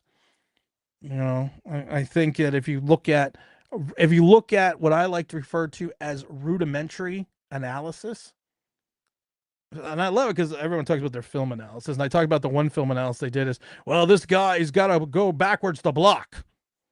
Okay, well, hey, Captain Obvious, did you stay at a Days Inn? I'm not trying to be rude about anything, but I'm just being honest. I'm just literally being honest. So if they're finished and done, is it really a great loss? Because what did you do? Lose another? But this is what I'm guaranteed is going to happen. First of all, it's now you're going to not have one Homer channel. Now you're going to have 2 Homer channels. So I think there was 2 of them. So the tandem, I'm assuming, broke up the tandem. So yeah, you got one guy that doesn't know anything about football and the other guy doesn't know anything about football. So you put them all together, you got talking Giants. But don't worry, they're the greatest Homer channel out there outside of Chat Sports. I wish I put in effort. That's my biggest problem with this channel. I don't have effort. I've talked about it. I've talked about it a million times before. My effort consists of grabbing a cup of coffee, running down to my office, late as usual, but today I was not late. 11 o'clock on the dot, throwing on the computer and just talking. That's the way I do my videos and my podcast. I don't, there's no prep work. There's no Googling anything. I just go off the hip. And a lot of people are like, well, you got that wrong. You said that name wrong. I'm like, yeah, well, okay. I'm also not writing any shit down. I don't write anything fucking down. I just do my thing. But my problem is this: I got too many other. First of all, I'm retired. Second of all, I'm a stay-at-home dad, so I take care of the family. Third of all, I got too many multiple projects going on with other things besides the Giants, and I also have my hand in multiple other businesses. So it's not like I have an opportunity to sit there and singularly focus on making something extremely successful. Now, listen, we got 12,000 plus subscribers, millions of views. That's more than I ever thought I'd get. So I'm happy with that. Like I said, I don't have any misgivings about the success of the channel. And I'd rather be that channel that's kind of underground cool. We're like the underground club in the 80s that you went to after the Trocadero closed or after Who's on Third closed. You go to the underground club. So I'd rather be that. But if I literally put some effort into some things and actually literally focused on making something successful on YouTube, I think I would do a pretty good job. It's just the Giants, man. It's just football. I just like talking sports. I love, and one of the greatest things I love the most about this channel is getting to meet. Because I just saw Mark Stewart pop up. Is getting to meet people at the games. As a former season ticket holder, I went to every single. I'll still go to games this year, but I went to every fucking game. I was there for every event. I was the one that asked Daniel Jones the question that got me in trouble with Bob Papa. Which wasn't a bad question, which we'll play one day again. I'm always at the rookie symposiums. I'm everywhere. I do the we call the draft from the Giant locker room. We've done that the last 3 seasons, the last 3 years. So, I just have fun hanging out with people, meeting people. And it's great just seeing people. It's great when you finally get to meet. That's like with Mark Stewart. I finally got to meet Mark the last game, not the last game. Yeah, maybe it was the last home game because it was the Indianapolis game. So so many times we tried to meet Mark and I never got the chance to do it. Just never did. I got to meet, Dom all the way from the UK, came and stayed at my house. I'm friends with James and T Brad and Big L and Big Don from Texas and all these other people that I met through the channel. So you know what? It's a different form of media. It's a different form of fun. So if they separated or broke up, or if it's not an April Fool's joke, like I said, to every Giant that leaves, we wish you well. But you're not going to be missed. Mr. Taz says, look on the bright side. The Giants will probably have a top 5 pick next year, too. There's always a bright side with an Eagle fan. Mr. Albert says, we need a thumper running back with Tracy. Luckily, the draft, you can get one of those guys in the later rounds. I'm telling you, though, I don't know where Hampton would fall. I don't know. To me, Hampton is from North Carolina. He's a first round. I don't know. But he is a downhill runner. And to your point, he's got the size. If you pair him with the Tyrone Tracy, he's between the tackle guy. The same thing to me with Caleb Johnson. These guys are both feature back. Johnson to me is going to be a more gap power scheme. But I think, yeah, I wouldn't have a problem with that. I wouldn't have a problem with that whatsoever. The Giants signing quarterback room Singletary was a stupid signing. It is. Big Mark Stewart with the salute. I also like both of the Oklahoma State running backs. Harvey, Henderson, Gordon, Hampton, Sampson, just throwing out some names. Like I said, if you could come out with a Hampton or a Johnson, Caleb Johnson, I would be happy. I think Hampton would be a better fit. Henderson, I'm just not seeing Henderson. Sampson is the kid out of Tennessee, another dynamic kid, another fast guy, a little not slight of build, but I don't know. He's more of a speed guy to me. I like the big bruising downhill runners. That's just me though. The Giants may not win a lot of games, but think of Malik Neighbors receiving stats from Jameis Winston. Imagine the game day parlays. Well, the problem is Russell Wilson's going to play. Hey Tim, how come? How care about talking Giants whack channel? I don't know. People are bringing it up. You know me, Greg. You said this before when we talk about race on this channel and the quarterback situation. Everyone's like, "Ooh, you should stay away from that." No, we don't stay away from that.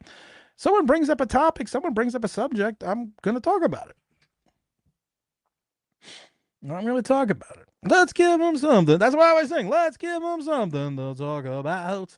Oh, let's be Aspie says those guys are cool, but long hair always tries to overshine Bobby Skinner. No fucking clue.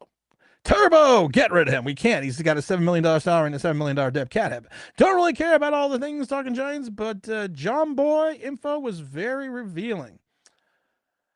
John Boy. John Boy, I know, is the media company. Like I said, I don't know what's going on. Don't really fucking care. But they didn't build the channel really. This was built by a media company. If I had a media company behind me, I'd probably be successful. I had my hands in one of the very first online marketing companies ever made years ago. So you can go a long way with the media company behind you. But they never really had huge numbers, even with the media company behind them. Doesn't really fucking matter. They're both morons. Anyways, break is over for me. Have a good day. All right, Mr. Taz, you have a good day. Omega Supreme. What's up, Omega? And Mr. Taz, we salute you, Eagle fans, as always. Fly, Eagles, fly. That's for Mr. Taz. Mr. Omega says, I always found it weird that most of the giants of the bigger content creators aren't local guys. Tim is one of the only local guys that covers the GM. I'm not local. This is what I love, Omega. I'm not local. I'm 2 hours away from the stadium. I'm almost 3 hours away from New York, but my dumbass is always there. And I pay for my own tickets. I'm not a media company. I paid for my own tickets. Let me explain to you. The Giants town hall 3 years ago, I think it was. It was the year I asked Daniel Jones the question that got me in trouble with the Papa, who now still thinks I'm someone that I'm not, but I don't really fucking care. This is how I got literally to the town hall on Broadway in New York. I drove to New Jersey, parked in New Jersey at the train station, took the Amtrak Northeast Corridor to Manhattan. From Manhattan, I took a rickshaw because it was rush hour traffic over to Broadway, then stopped and walked the rest of the way. It took me about 3.5 hours just to go to the Giant Town Hall to have people boo me.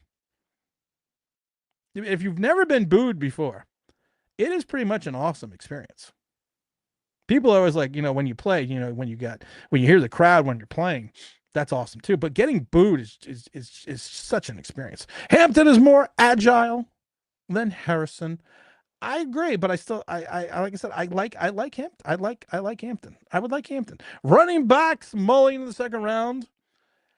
Like I said, Mullins is Damian Martinez, Gordon. I could see Gordon if you're going to go second round. Like I said, I love the thumpers. Ask me says John Boy wanted Bobby Skinner to move his family from Florida to New York for half the pay. Oof, the other turd betrayed his friend, and stuck around. I don't know. That's true. I don't know. And normally, if a media company wants you to be in the city that the team you're covering is in, that would make more sense. Or did they say he had to take half the pay if he stayed in Florida? Because more than likely, if you're from my experience with media companies, if you are on the payroll, they usually want you in the city that you're covering. If not, then they just make you a 1099 contractor.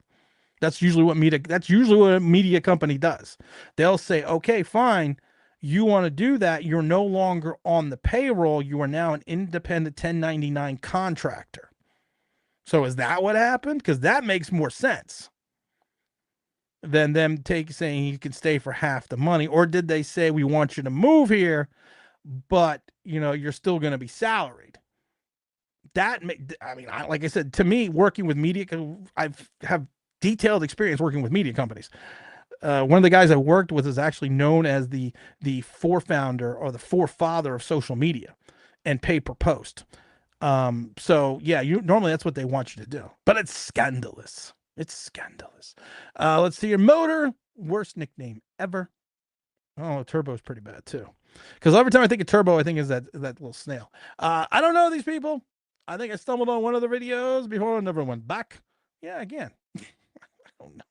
Like I said, if people want to talk about Talking Giants, we can talk about Talking Giants. I don't know anything about them.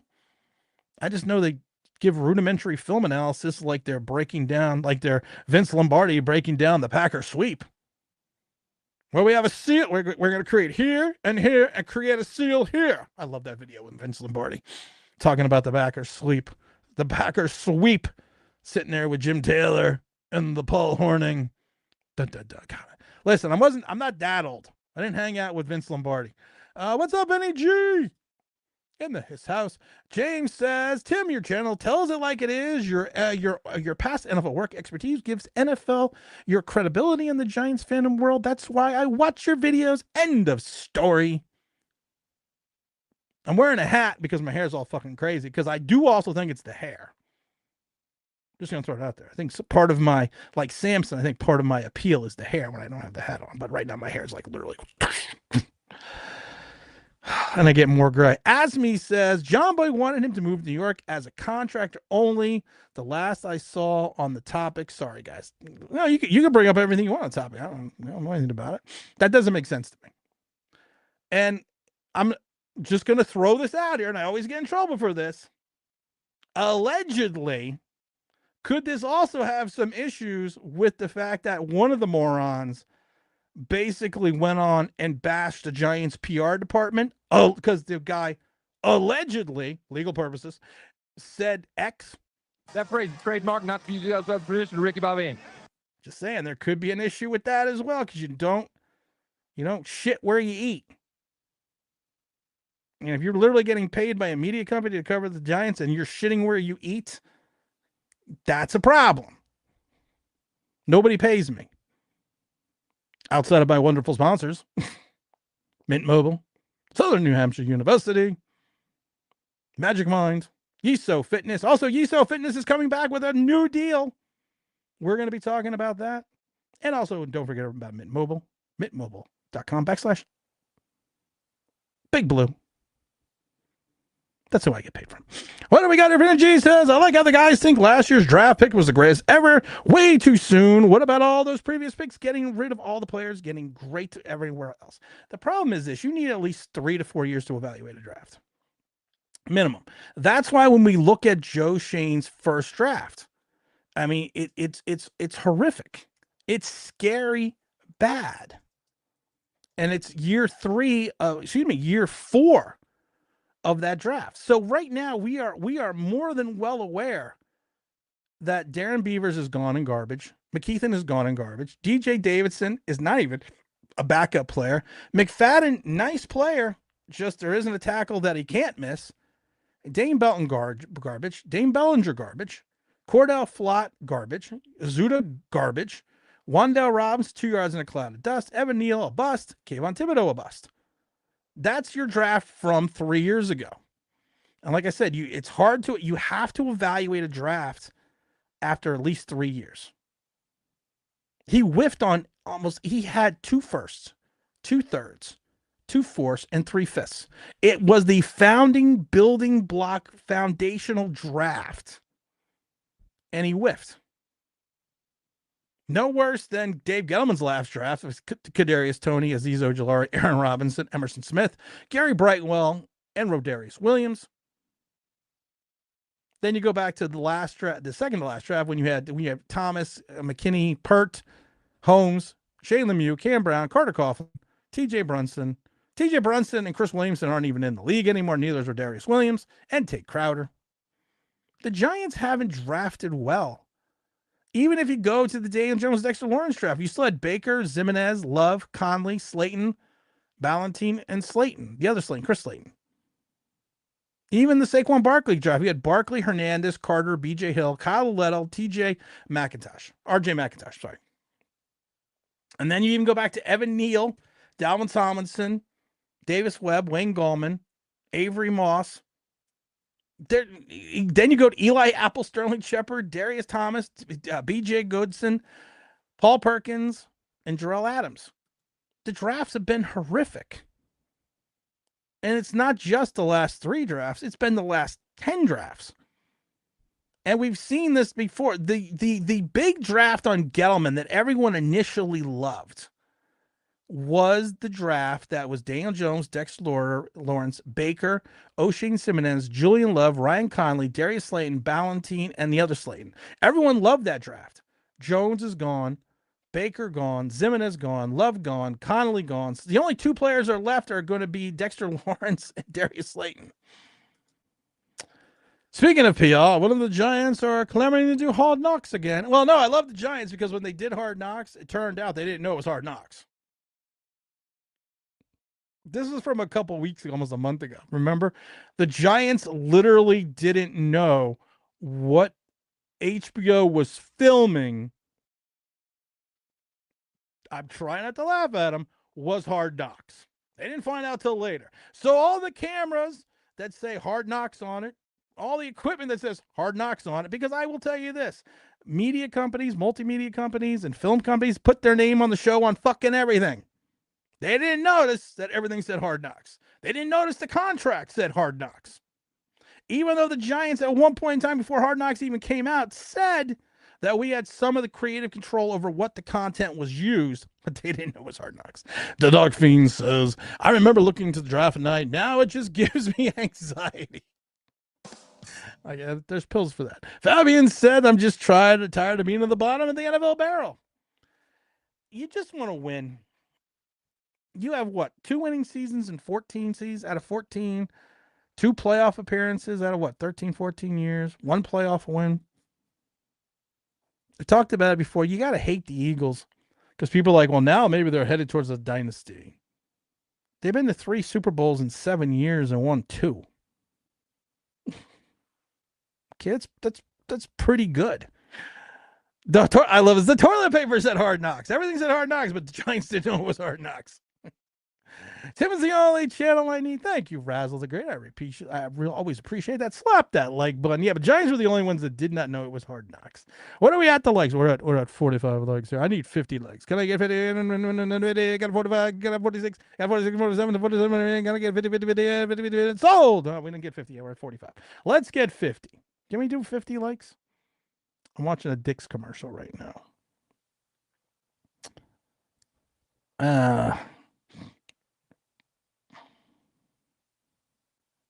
I'm watching a Dick's commercial. Just built different.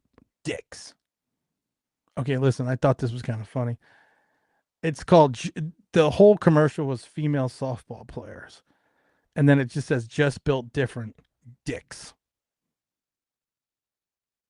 I'm just leaving it at that. What do we got here? Razzle the Great says, slap that like button. Fabian also says, let's see here. The damn toilet paper said Hard Knocks. Mr. Alvarez also says, Giants have been drafting terrible since Chris Mara and McDonald took over. If you take a look at, when was the last stellar Giant draft? You can't even do Flowers and Collins because you also had Davis and Hart and Bobby Thompson. I think, you can't even go, you could actually go, you could go 14 with Beckham, Weston Richburg, Jay Bromley. Williams gave you something.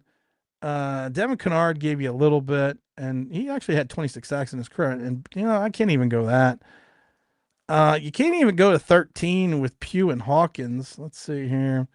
Can't go 21 because you had Russell Wilson, Randall, Hosley, Teron Hosley, Aaron Robinson, Brandon Mosley, McCants, and Matt Kuhn. 2011, you had Prince Manuka. You had Prince Amuka. Even if you go to 2011, so maybe 2010, where you at? Well, 2010 wasn't bad because you had Jason Pierre-Paul, Le'Veon Joseph. You had Chad Jones had the auto accident. Stacy Dillard. I mean, I think you literally have to go back to 2007. Just 2007, you had a draft in regards to Aaron Ross, Steve Smith, Jay Alford, Zach Diassi, Kevin Boss, Adam Coates, Michael Johnson, and Bradshaw. So you got to go back to the best draft that we had, and we've got to go back to 2007 because those were also major contributors to that Super Bowl. Even 11 with the Mukamura, Austin, you had, Marvin Austin was a waste, and Jarrell Jenkins was a waste. Brewer was okay at a tackle. Like I said, you had Jones. Greg Jones was a contributing linebacker on the team. Stay with Tyler Stash. Stay with Jaquan Williams. So you got to say the best draft the Giants have had is really 2007. So it's only been a few years. We're in 2025, 2007. By my math, that's only 4 years. Slap the like button. I'm not sure what our plans are for the quarterback. Well, I'm going to tell you what our plans are: to have Jameis Winston and Russell Wilson. Jameis Winston, Russell Wilson, and Tommy DeVito. That's your plan at quarterback. We're at 48 likes. Can I get 50? Can I get 50? Do I have 50? I got 48, 48, 48, 49. Do I have 49? 49, 50. Sold. We got 50 likes. No, we don't have 50 likes. Razzle the Great says, it feels like Shane is hedging his bet, covering all of his bases. Dan said, Philly has already been kicking our ass. When we won it all in 2011, everything really comes across when Dallas starts sweeping us, and now Washington too. We're in trouble in our division. We're in trouble at home. We didn't win any division games last year. We won one home game. How you still kept your jobs, I don't know. You see the home schedule. We're not winning a home game again. Well, we're gonna be 1-15 over 2 years at home. I don't know if we win a divisional game again this year. Maybe someone's bus doesn't show up. What is Chris Merrick's role currently? Does he have input in what Joe's doing? Anything one with the name Mara has input. Tim, are you a basketball fan? What's your thoughts on baseball on the torpedo bats? Okay, I'm going to talk about the torpedo bats for a second. I'm a Mets fan. So evidently, the Yankees analytics department, the bats are not illegal. Before every game, players submit multiple bats for inspection from the league, and then they are league approved. What the Yankees analytics department found out was that when the Yankees are making contact, it's lower on the bat. It's lower on the barrel of the bat.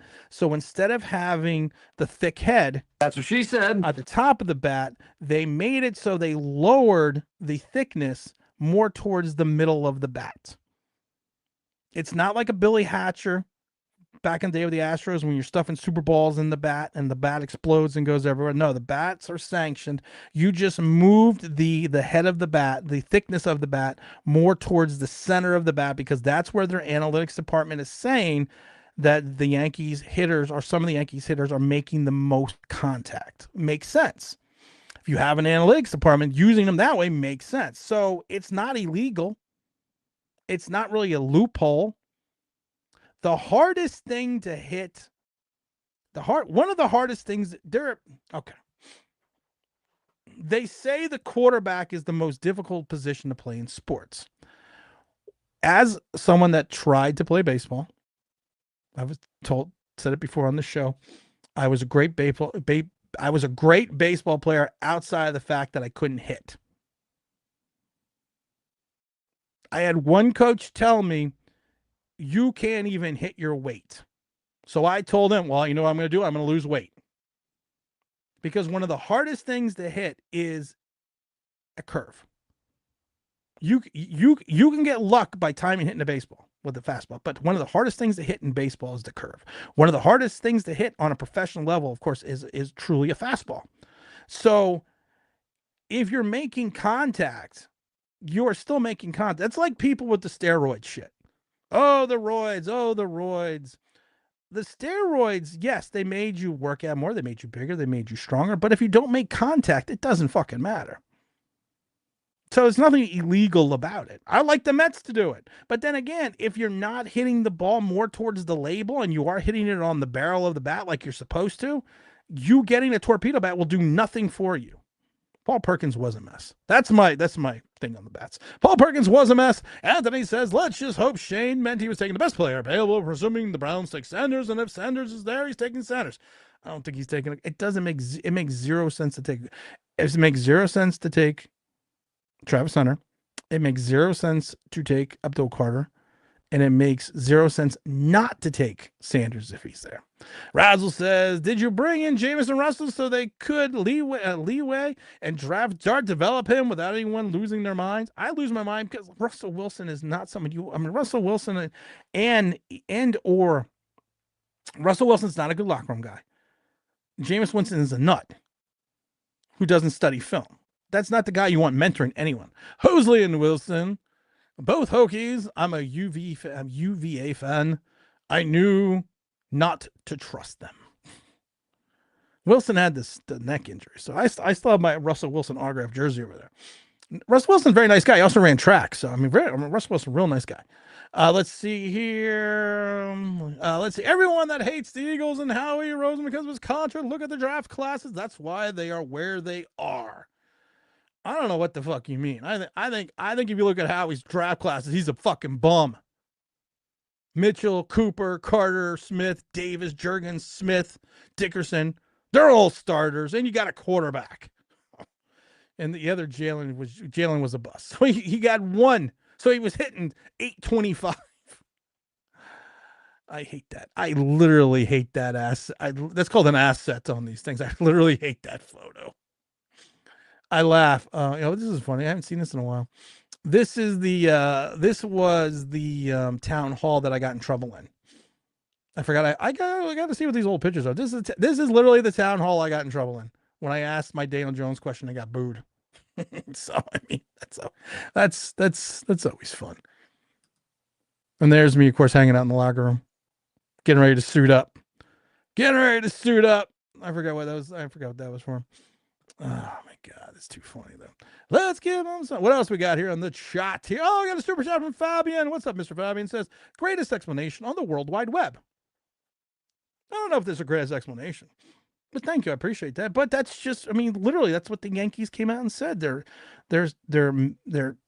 analytics department went through all the film last year and noticed certain Yankees, majority of the time, were hitting the ball more towards the label. Now, one of the weakest parts of a bat is the label itself. That's where a lot of times where you crack the bat, where the bat just shatters. So they just decided to, move more of the head of the bat towards the label where they're making contact. Makes sense to me. I hated wooden bats. Listen, the one thing I liked about baseball was the aluminum bat. Because the aluminum bat, even if you were a bad hitter, gave you a certain sense of security. And like I said, I was a god-awful hitter. God-awful. But when I made contact with that aluminum bat, I was fucking Mickey Mantle. Because my problem was I grew so much from my junior year to my senior year in high school that I was like my son. My son's a big kid. My one son's a big kid. He's still in grade school, but he's almost 6 feet. Big fucking kid. Big kid. And that's what happened to me. But so when I made contact, I was fucking Mickey Mantle. While the other times I was Minnie Mendoza. Baseball fans will understand Minnie Mendoza. Mendoza line. Let's see here. Baseball is pretty hard. Baseball is hard, man. I give baseball creditors all the hit in the world. The Dark Fiend says hitters need to do whatever they can do to get better. Can't hit a ball to save my life. Let's let them cook legally. Yeah, I mean they're not doing anything illegal. I'm a Mets fan too, Greg. Oh yeah, I talk about being a Met fan. I'm a Met fan since my first season really watching baseball. I didn't get into baseball till later in my life. On my first Met season was 83 with George Bamberger. And then you had George Foster on the team who just signed the year before. Tom Seaver's last year, Darryl Strawberry's rookie season. Then of course I got lucky because then we hit 84, 85, 86, 87, 88. But that was a terrible season. One of my favorite games was, as a baseball fan, I always loved going to Shea because we would sit in the left field bleachers all the way up top, and you felt like that whole fucking thing was going to sway and fall over. And one of the best games I watched and one of the best times I had is Bruce Bereni came over from a trade from the Cincinnati Reds, and he pitched a 7-inning shutout that day at Shea. And that was a memory I always had with my father at that game, because literally, like I said, you felt like at Shea, the whole stadium was going to fucking collapse because it was a dump. but I missed that dump. I missed the Meadowlands. Like I said, I grew up in the Meadowlands, but but neither. Thanks, Dan the man. That's why we have holes everywhere. A former player is one who created the bats, so I'm pretty sure he knew. Yeah, I mean, like I said, the bats are approved. The bats are approved. Roy Hobbs, Wonder Boy. Max Mercer, the sports writer, had the league weighing back because he said it was a loaded bat, and it turned out to be legal. Then you had a Savoy Savior come in and save him when Bobby the Bat Boy had to bring it over. Wonder Boy broke at the end against the Pittsburgh Pirates. Or, no, it's Philadelphia. I just watched The Natural, so don't mind me. Don't mind. Travis Hunter's girlfriend's not ready. Yeah, Travis Hunter's girlfriend's not ready for the New York media. Dan the man says, "Did you see Coach's photo with Dables? He was the only one wearing Team Girls gear. So fitting on so many levels." Mr. Albert says, "Thank God he whiffed on Wrangler because other wide receivers on the board at that time, Justin freaking Jefferson. So imagine if they had picked him instead." And like I said, you never always hit. You just got to try to swing and make contact on these players. But the problem is, like we said with Joe Schoen, Joe Schoen maybe needs a torpedo back because maybe he'll fucking swing it and try to make contact with the quarterback.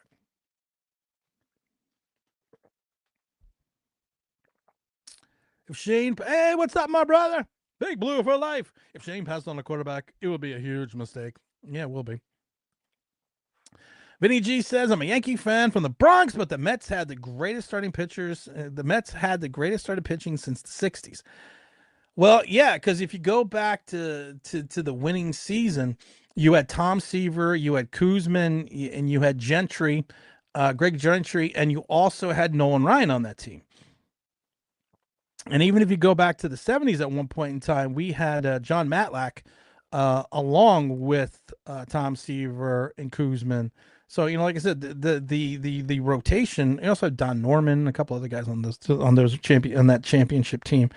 You never forget the Midnight Massacre with Tom Seaver being shipped off to the Reds for Steve Henderson, Pat Zachary, Doug Flynn, who won a Golden Glove for us, and a couple other guys. So I mean, that's just the Mets are like the Giants. Go out and pick me a winner, Bobby. Isn't that the accurate quote? I love that. Oh, I love The Natural. The Natural is one of my, and you have the Roy Hobbs moment in Wrigley when his ex-girlfriend stands up and he breaks the clock. If you go back to the Mets 85 season when they were trailing the St. Louis Cardinals, and it was coming down to the last couple series of the season, and Darryl Strawberry did a Roy Hobbs and actually bounced it off the digital clock to win a game. The Mets lost the series, but they came within one game of catching the Cardinals, and the whole thing just fucking fell apart. What's your verdict on Sanders? Well, the top, yes, Sanders. I don't understand the Sanders hate. I keep saying this over and over again. Everyone loved him in Jackson State. Loved him as first year of Colorado. Second year of Colorado is better than the first year. And now all of a sudden they say, well, he takes too many sacks. But the kid is fucking surgical from 15 to 40 yards. Like 75% completion percentage. And the reason he took the sacks was because of the fact that he was waiting for Travis Hunter and others to get open downfield. How many times we said it? You weren't here earlier in the stream, but we said it. You like when you played flag football, you count to 3 Mississippi before you rush. Daniel Jones' internal clock was on Missa. He didn't even get out of full Mississippi before Daniel Jones panicked and threw the ball. So now you're going to have a kid that hangs in the pocket, took 50 plus sacks, but is willing to wait for his receiver to get open to throw the ball deep. Malik Neighbors would salivate at that. Literally fucking salivate to have that type. So I can't see why all of a sudden people are like, well, he's also now too small. His build is too small. That's what they said about Jaden Daniels. But Shedeur Sanders is not a running quarterback. Cam Ward is a little bit more bulky. And I love it because Cam Ward has lost weight as Shedeur Sanders gained weight. But Cam Ward is more of an athlete in regards to scrambling. Shedeur has a better pocket mobility in my mind. Just throwing that out there. That shit is so epic. I love the slow-mo pitch where the radio guy is calling all of his homer. Oh, when he hit the 5 home runs. Goodbye. Oh, you gotta have a goodbye, Mr. Spalding. Oh, let's see here. I wish the Colts could tackle. So the draft. I mean, listen, I was at that Colts game. The Colts fucking tackled. We lose that game. Free agents could actually went the way of the Giants wanted. They would have to give up the draft capital to go get the guy we actually want. The Giants have done that how many times now? Won these bogus games that look good on paper but destroy you as a franchise. Could have Jaden Daniels. You know, I still love it where the one time it worked out is with Andrew Thomas. People are like, oh, no, we missed out on Chase Young. And I did a video that we talked to someone that worked in the NFL for years, and you can go back and listen to it. Zach will find it. And they said he said straight up, the Giants will not pass on Andrew Thomas. He is a generational tackle. And when Andrew Thomas had that bad rookie season, everyone blasted me for that video. Okie dokie. We're not going to answer any more to that. I do think Shador. I do like Sanders, but something about Woodman. I think they're both going to be good. I think they're both going to be good quarterbacks, but I agree there is something more to Cam Ward than Shador Sanders. But I do think both could be magical in this league. I still don't get why we passed on Michael Penix, because we're stupid. You went for the weapon to fix your quarterback, who then you got rid of that season, when you could have traded down, gotten Penix, used the extra pick, traded back up for either a Ladd McConkey or a Brian Thomas Jr. Or hell, you could even grab, what's his name, Keenan Coleman from Florida State in the second round. You literally could have had a wide receiver and a quarterback, and a wide receiver quarterback laden draft. That's going to be one of those drafts that we look back and say, we literally set the Daniel Jones contract, really set the team back 5 years, and that's going to be another draft that set the team back 5 years. 50 likes exactly. Right now we have, will Joe Shane pass on taking a quarterback? We now have 55 to 45 on that poll we have. I don't know how to see how many people. I don't know. How do you see how many? Oh, 116 votes. I was like, how the hell do you see how a poll works? Let's see your trade back with who for Penix? He went 8th. Yeah, you could have traded back. You could have traded back. Why couldn't you trade back at 7? Seriously, why couldn't you? And you couldn't have traded with Tennessee. you couldn't have just taken him at 6. You couldn't have done. You couldn't have traded with Atlanta.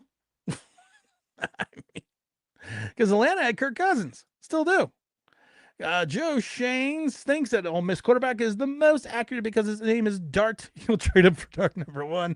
Nah, no take on Penix at 6. Back in the first round because of Coleman into the draft. Yeah, I mean, it's just another day. The Giants are just another day, guys. It is 12:57. Being the professional that I am, I have to log off early because I have something else to do.